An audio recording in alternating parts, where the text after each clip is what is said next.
दिवस 7वा. आज आपल्याला एवढं डेंजर काम मागे लागलं की आपलं शटर पण ओपन होत नव्हतं आणि ऐन टायमिंगला संध्याकाळी शॉप ओपन करायच्या टायमिंगला शटर लॉक झालं. तर काय सांगू तुम्हाला, एवढी डेंजर गडबड, मला व्हिडिओ पण काढायला मिळाला नाही. आणि मला गावात यायचं होतं, आज 7वी माळ होती आरतीसाठी. तर कसं बसं मॅनेज करून मी आपल्या धरणावरनं आपल्या श्री पद्मावती माता मंदिर, म्हणजे गावातलं जे मंदिर आहे आईचं आपल्या पद्मावती, तिथं आरतीसाठी आलो. आणि आरतीसाठी सर्वजण जमले होते.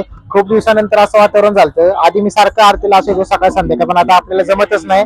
मग 7व्या माळ्याला मला जायचं होतं. असं ठरवून मी आपल्या आईचं दर्शन घेतलं आणि पद्मावती माता, रोटाई माता यांचा आशीर्वाद घेऊन नाथ साहेबांच्या पाया पडायला आलो. आणि हर्षल शेठ पण माझ्यासोबत होते.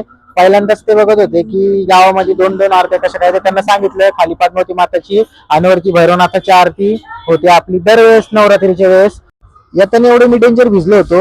आणि हर्षल शेठ पण बरोबर आरतीला वेळेवर आम्ही आलो आणि दोन्ही आरती आम्हाला वेळेवर भेटल्या. त्यानंतर दुकानावर आलो आणि आरती काढत होती भजी. आरती रावळ असतानाच तुम्हाला भेटणार कांदा भजी आणि बटाटा भजी. हे ऐकताच हर्षल शेठ म्हणले 1 प्लेट भजी, आणि मग त्यांना दिली खेकडा भजी.